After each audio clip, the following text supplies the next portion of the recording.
Audio Jungle.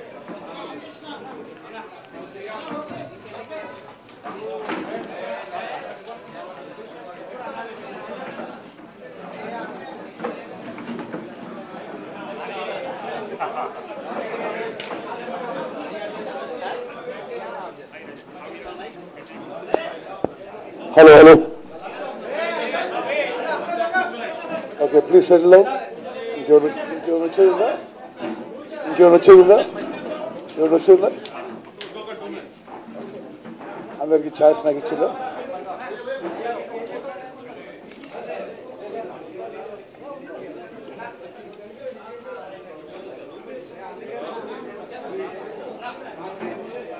Media మిత్రులకు నమస్కారం.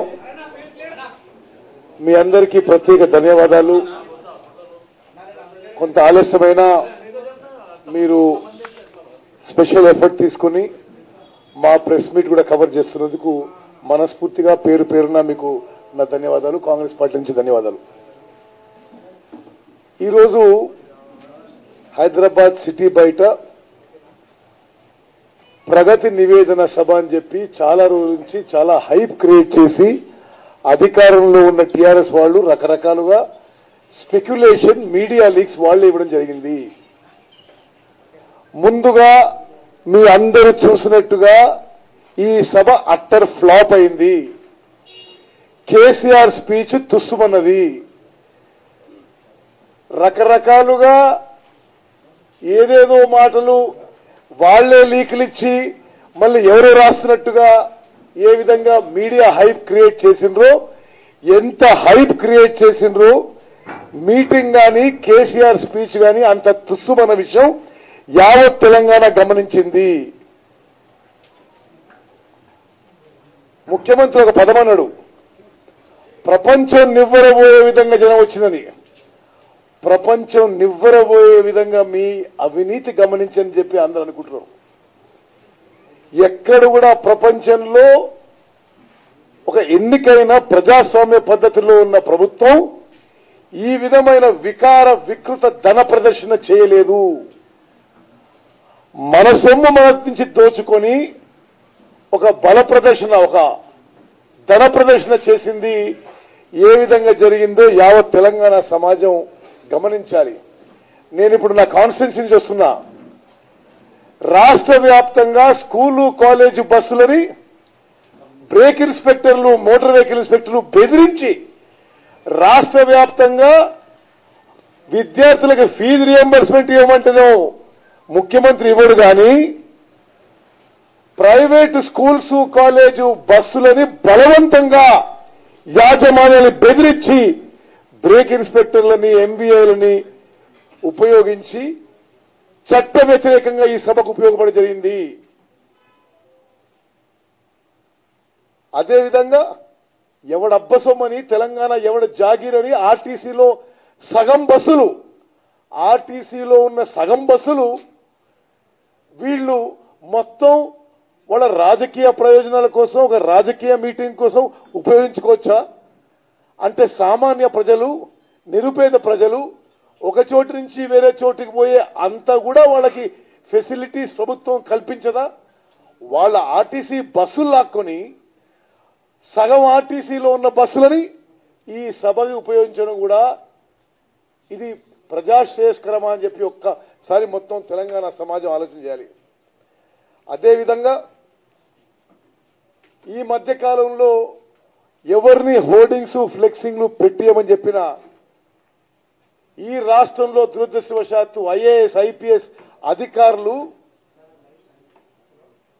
చట్టానికి, రాజ్యాంగానికి, ధర్మానికి, న్యాయానికి కట్టుబడి ఉండలేదని నిదర్శనం. రాహుల్ గాంధీ గారు పోయిన వారం వస్తే హోర్డింగ్లు, ఫ్లెక్సీలు పీకేసిన జిహెచ్ఎంసీ అధికారులు ఇప్పుడు వాళ్లే దగ్గరుండి కాపాడుకుంటున్నారు. ప్లాస్టిక్ ఉపయోగించవచ్చు, హోర్డింగ్ ఉపయోగించొద్దు అని, ఫ్లెక్సీలు ఉపయోగించని పెద్ద పెద్ద మాటలు చేసిన కేటీఆర్ ఆయనవే మొత్తం పెట్టుకుని సిటీలో. ఎంత సిగ్గుమాలిన పని అని చెప్పి ఒకసారి తెలంగాణ సమాజం ఆలోచన చేయాలి. అధికారులకు కూడా హెచ్చరిస్తున్నాం, ఈ విధంగా పక్షపాతం మీరు వహిస్తే ప్రజలు కాంగ్రెస్ పార్టీ శ్రేణుల మీద తిరగబడతారు. కాంగ్రెస్ ప్రభుత్వంలో మేము కూడా లెక్క పెడుతున్నాం, ఎవరేం చేస్తున్నది తప్పనిసరిగా మీరు మూల్యం చెల్లించాల్సి వస్తుందని చెప్పి ఈ వేదిక నుంచి కూడా హెచ్చరిస్తున్నాం. అదేవిధంగా మీడియా మిత్రులారా, ఇన్కమ్ ట్యాక్స్ డిపార్ట్మెంటు, ఈడీ చిన్న చిన్న వాళ్ళు 1,00,000 రూపాయలు 10 లక్షలు ఏమైనా తప్పులు చేస్తే పట్టుకునే వాళ్ళు కేంద్ర సంస్థ నిఘా సంస్థలు, రాష్ట్ర నిఘా సంస్థలు. ఇతను 300 కోట్ల రూపాయలు ఈ సభకి ఖర్చు పెడితే ఈ సొమ్ము ఎక్కడిది, ఎక్కడి నుంచి దోచుకున్నారు? మీరేమైనా వ్యాపారం చేస్తున్నా కేసీఆర్ కుటుంబం, కేటీఆర్ ఏమైనా వ్యాపారం చేస్తుందా? ఎక్కడి నుంచి వచ్చిన ఈ 300 కోట్లు ఈ తెలంగాణ ప్రజల నుంచి దోచుకున్న సొమ్ము కాదా అని చెప్పి మేము ప్రశ్నిస్తున్నాం.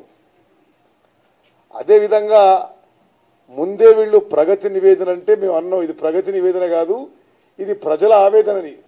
ఆర్టీసీలు బస్సులు లాక్కొని, స్కూలు కాలేజీ బస్సులు లాక్కొని, మన గలీజు గులాబీ రంగ రోడ్ల మీదంతా అన్ని వికారాలుగా పెట్టి, చట్ట వ్యతిరేకంగా, రూల్స్ వ్యతిరేకంగా డెకరేషన్ పెట్టుకుని వాళ్ళేదో పబ్లిసిటీ చేసుకునే ప్రయత్నం చేసిన మొత్తం తుస్సుమన్నది.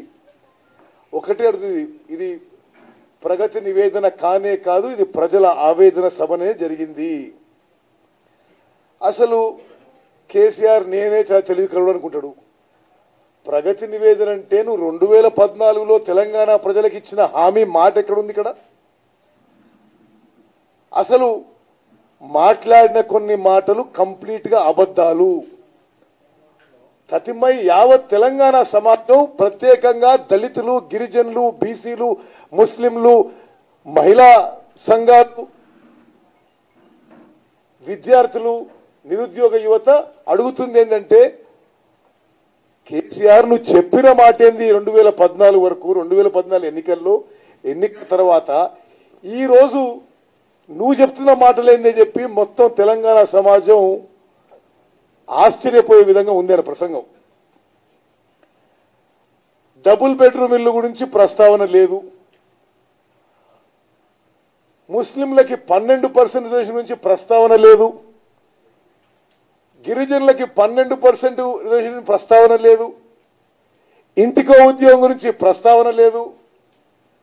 దళితులకి 3 ఎకరాల గురించి ప్రస్తావన లేదు. గిరిజనులకి 3 ఎకరాల గురించి ప్రస్తావన లేదు. మరి దేని గురించి మాట్లాడినట్టు ఆయన? నిజంగా తెలంగాణ ప్రజలు ఆశ్చర్యపోతుండ్రు. నువ్వు ఇచ్చిన మాట దాని మీద ఏం ప్రగతి సాధించలేదో చెప్తాం అనుకుంటే ఆ విషయాలు అసలు ప్రస్తావించలేదు. తన ప్రసంగంలో ఒక చోట నరేంద్ర మోదీని నేను అడిగినా చేస్తావా చస్తావా అన్నాడు. ఆయనే అడిగాల ఆ మాటలు.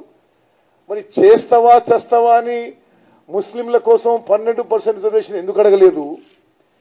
నరేంద్ర మోదీ చేస్తావా చస్తావా అని గిరిజనుల కోసం శాసనసభ ఆమోదించిన 10% రిజర్వేషన్ ఎందుకు అడగలేదు? ఏ ఇరిగేషన్ ప్రాజెక్టుకి అయినా జాతీయ హోదా స్టేటస్ ఎందుకు అడగలేదు? ఇది కేసీఆర్ యొక్క దొంగ మాటలు, వారి యొక్క నిబద్ధత లేని హామీల విషయం స్పష్టంగా తెలంగాణ ప్రజలకి స్పష్టంగా అవపడుతుంది. ఈరోజు కరెంటు విషయం మళ్ళీ పాత అయ్యేసాబ్, కరెంటు విషయం మళ్ళీ అదే పాత అబద్ధాలు. మేమొచ్చినాక మిగులు కరెంటు, రెప్ప వాల్చకుండా కరెంటు పోకుండా ఏదో మాట్లాడాయన. మీడియా మిత్రులారా, మీ ద్వారా మళ్ళోసారి తెలంగాణ సమాజానికి మొత్తం తెలియజేస్తున్నాం. ఒకే ఒక ప్రశ్నకి కేసీఆర్ గాని వాళ్ళ మంత్రుల్లో ఎవరైనా జవాబు చెప్పాలి. కేసీఆర్ ముఖ్యమంత్రి అయిన తర్వాత మీరు మొదలుపెట్టిన విద్యుత్ ఉత్పాదన ప్రాజెక్టులు ఒక్క యూనిట్ అయినా ఈ తెలంగాణ రాష్ట్రంలో ప్రొడక్షన్ మొదలుపెట్టినా? కాంగ్రెస్ పార్టీ మొదలుపెట్టిన జైపూర్లో ఉన్న సింగరేణి కంపెనీకి చెందిన 1200 మెగావాట్లు మొదలుపెట్టినాయి. కాంగ్రెస్ పార్టీ మొదలుపెట్టిన భూపాల్పల్లిలో 600 మెగావాట్లు మొదలుపెట్టినాయి. ఇది మనం కాంగ్రెస్ ప్రభుత్వాలు మొదలుపెట్టి ఒక 90% పని పూర్తయితే हमारे साहब आके केसीआर साहब के स्विच ऑन करके अरे मैं क्या बोली चिल्ला रहा. మీరు ఒక్క యూనిట్ అన్నా మీరు ప్రొడ్యూస్ చేశారా?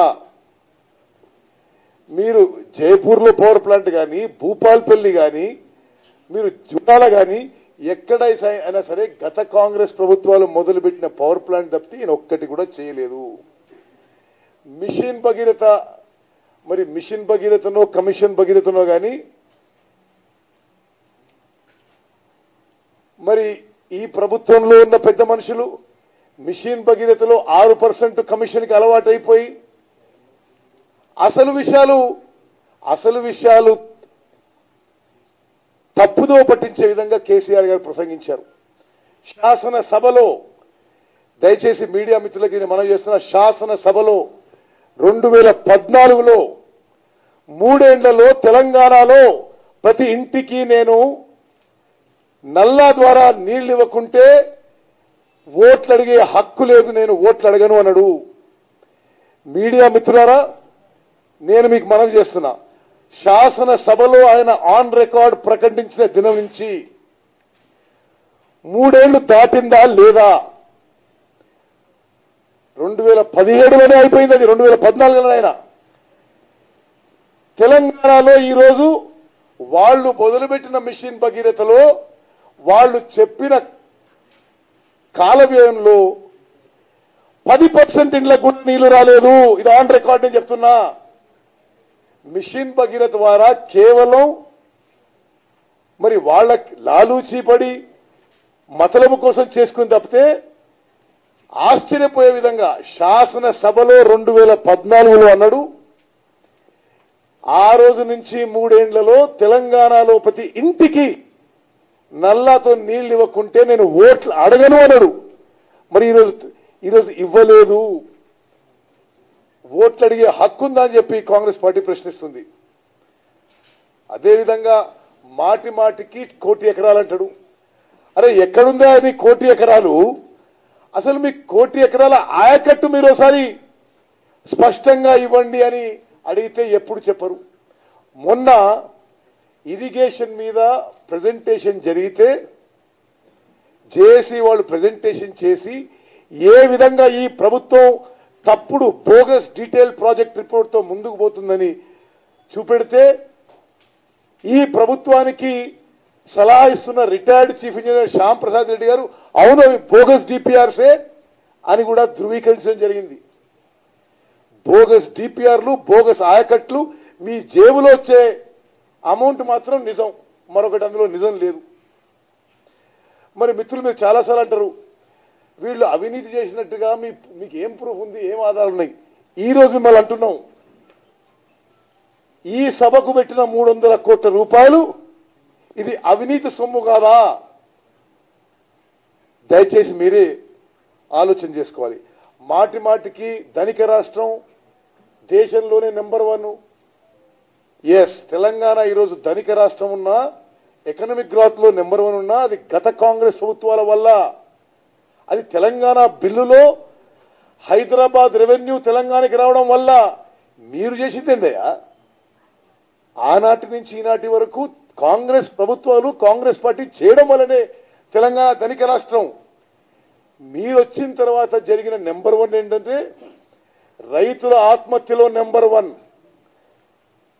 తాగుడులో నెంబర్ 1, మొత్తం రాష్ట్రాన్ని ఆల్కహాల్లో మందులో నింపేస్తుంది ఈ టీఆర్ఎస్ ప్రభుత్వం. దేశంలోనే ఆల్కహాల్ సేల్స్ నెంబర్ 1 అయిపోయినాం, రైతు ఆత్మహత్యలో నెంబర్ 1 అయిపోయినాం, అప్పులు చేయడంలో నెంబర్ 1 అయిపోయినాం, అవినీతిలో నెంబర్ 1 అయిపోయినాం. కానీ మరొకటి కాదు అని మనం చేస్తున్నాను. పెన్షన్ పెంచుతా అన్నాడు, ఇది కాంగ్రెస్ విజయం. మేము ప్రకటించిన తర్వాతనే పెన్షన్ పెంచుతా అని ప్రకటించిండు. పెన్షన్ ని తప్పనిసరిగా వికలాంగులది 1500 రూపాయల నుంచి 3000కి పెంచాలి.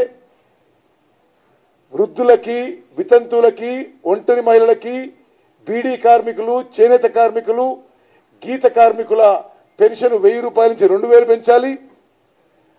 వృద్ధాప్య పెన్షన్ 65 నుంచి అర్హత వయసు 58 పెంచాలి. అర్హత ఉంటే భార్యాభర్తలకు ఇద్దరికి ఇవ్వాలి. గవర్నమెంట్ ఉద్యోగస్తుల తల్లిదండ్రులకు కూడా ఇవ్వాలని చెప్పి కాంగ్రెస్ పార్టీ డిమాండ్ అని చెప్పి మరోసారి మనం చేస్తున్నాను. ఎంప్లాయ్మెంట్ విషయంలో తెలంగాణ నిరుద్యోగ యువతని మాయమాటలు చెప్పి తప్పుడు మార్గంలో చేసే విధంగా ఈ ప్రసంగం ఉంది.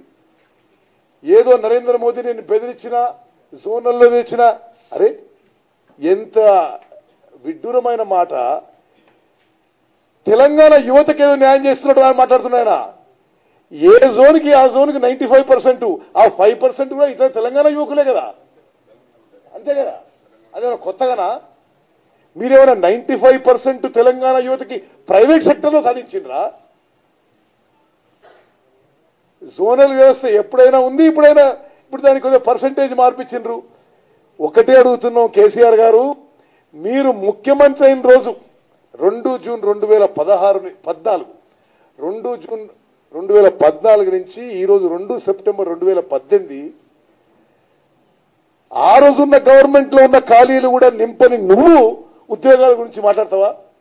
ఎన్ని గ్రూప్ 1 పోస్టులు నింపినరు, ఎన్ని గ్రూప్ 2 పోస్టులు నింపినరు, ఎన్ని డిఎస్సీ నిర్వహించిండ్రు, ఎన్ని టీచర్ల పోస్టులు నింపినరు? వీళ్ళ యొక్క అద్భుత పరిపాలనలో, తండ్రి కొడుకుల అద్భుత పరిపాలనలో 5000 medium and small scale industries తెలంగాణలో ఈ 4 నెలల్లో మూతపడ్డ విషయం కూడా నేను ఒకసారి మనం చేస్తున్నా. ఇది ప్రభుత్వం ఇచ్చిన అంకెలే అని చెప్పి కూడా మనం చేస్తున్నాం. ప్రాజెక్టులో కేసెస్ అంటాడు మాటి మాటికి. ఒక ముఖ్యమంత్రి స్థాయిలో ఉన్న వ్యక్తి మాట్లాడిన విషయాలు కాదు.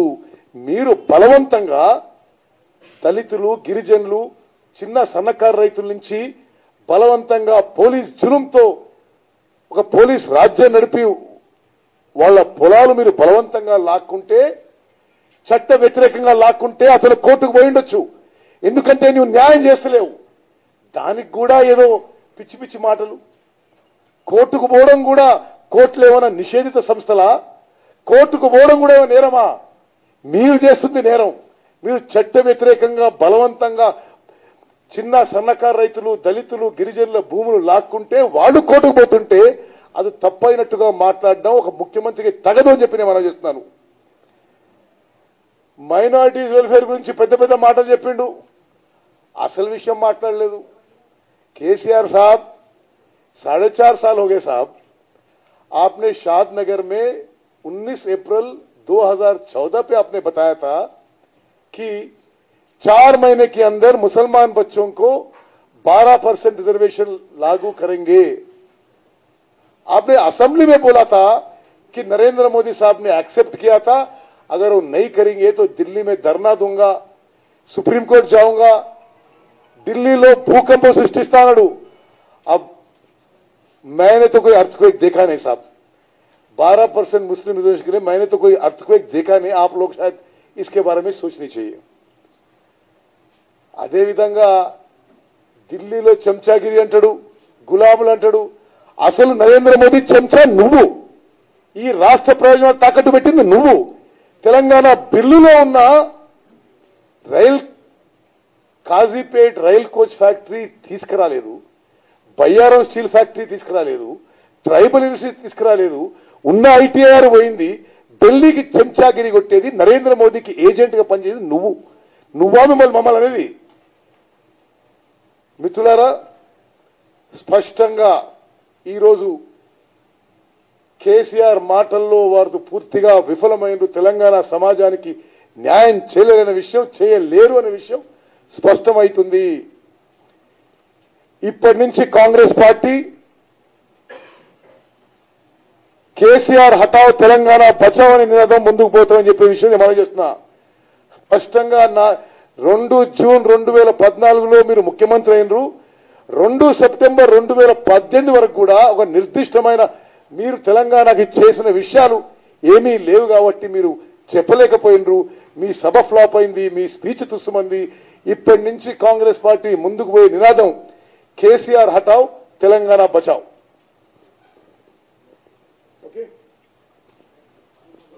I think for you also it's getting late. Huh?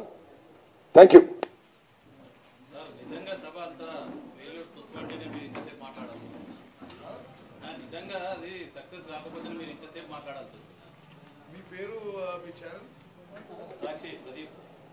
సాక్షి తప్పనిసరిగా ఇది ఆ సభలో ముఖ్యమంత్రి మాట్లాడిన విషయాలు ప్రధాన ప్రతిపక్షంగా జవాబు చెప్పడం మా బాధ్యత.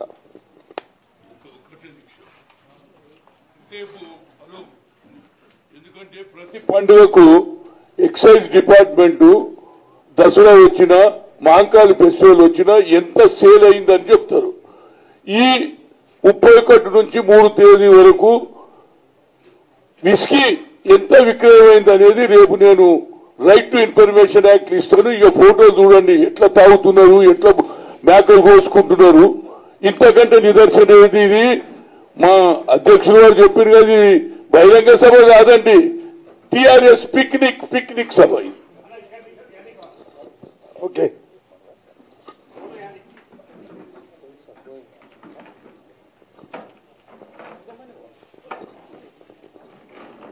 స్నేహితులారా, మా అధ్యక్షులు ఉత్తమ్ కుమార్ రెడ్డి గారు చెప్పిన దాంతో నేను ఏకీభవిస్తూ ఈ రాష్ట్ర ప్రభుత్వాన్ని, కేసీఆర్ గారిని నేరుగా కొన్ని విషయాలు మీ ద్వారా అడగదలుచుకున్నాం. దీని పేరే ప్రగతి నివేదన, ప్రోగ్రెస్ రిపోర్ట్. తెచ్చుకున్నటువంటి రాష్ట్రంలో 4.5 సంవత్సరాల్లో జరిగినటువంటి ప్రగతి రాష్ట్ర ప్రజలకి అందరికీ వివరిస్తారని ఆశించాం. ప్రోగ్రెస్ రిపోర్ట్ అంటే ఈ 4 సంవత్సరాల బడ్జెట్ ద్వారా వచ్చినటువంటి ఆదాయం, పెట్టినటువంటి ఖర్చు, సృష్టించినటువంటి ఆస్తులు, ఇచ్చినటువంటి ఉద్యోగాలు, తెచ్చినటువంటి నీళ్లు, ఇచ్చినటువంటి ఆత్మగౌరవం, వీటన్నిటి గురించి రాష్ట్ర ముఖ్యమంత్రి గారు చెప్తారని ఆశించాం. కానీ ఎక్కడా కూడా వీటి మాటలు జోలికి పోలేదు. కేవలం తన భజన తను చేసుకోవటం, మాటిస్తే తప్పకూడదు, మాట తప్పితే తల తీసేయండి అని మరొకసారి చెప్పటం, చెప్పినటువంటి అంశాలు ఏమీ కూడా గతంలో ఇచ్చినటువంటి హామీల గురించి చెప్పకపోవటం, లేకపోతే రేపొద్దున ఏం చేస్తామని అనుకుంటున్నాం అది కూడా చెప్పకపోవటం, కేవలం తెలంగాణ ప్రజలు అమాయకులు, మరొకసారి మనం మోసం చేయొచ్చనేటువంటి ఆలోచనతో హైప్ సృష్టించి ప్రోగ్రెస్ రిపోర్ట్, ప్రగతి నివేదిక అని చెప్పి చివరికి సమావేశం అంతా కూడా తూచనిపించాడు. ట్రాక్టర్లు పిలిపించారు, రైతులు వచ్చారన్నారు, రైతు కూలీలు అన్నారు. అంతిమంగా చూస్తే ఖాళీ ట్రాక్టర్లు వచ్చినాయి. ఎక్కడా రైతులు రాలే, ఒక్క రైతు కూడా ఏ ట్రాక్టర్లో రాలే.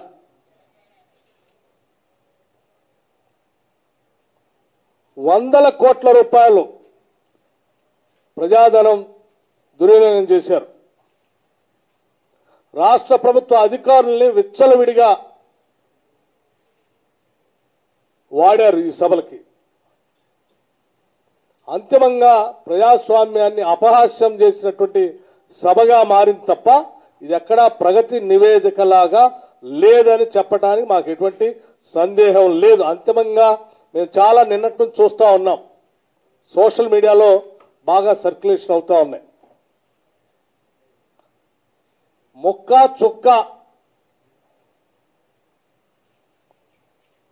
చుక్క బస్సుల్లో, ట్రాక్టర్లో, లేకపోతే ఇంకా వెహికల్స్లో, ఇవి తప్ప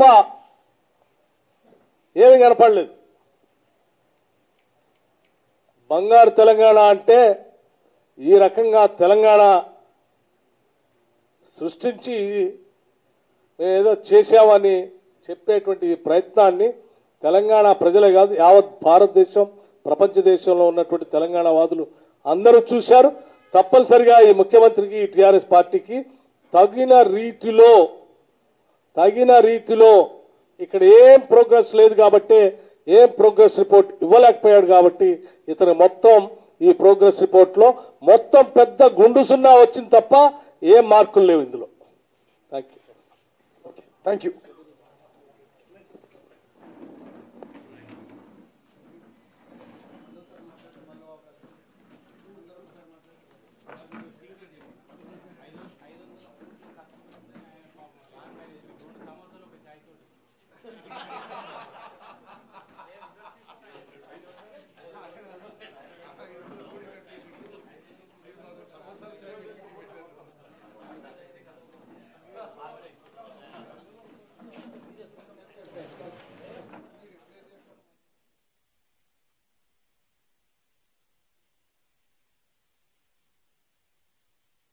లేదంటే ఓ కామెంట్ చేయండి.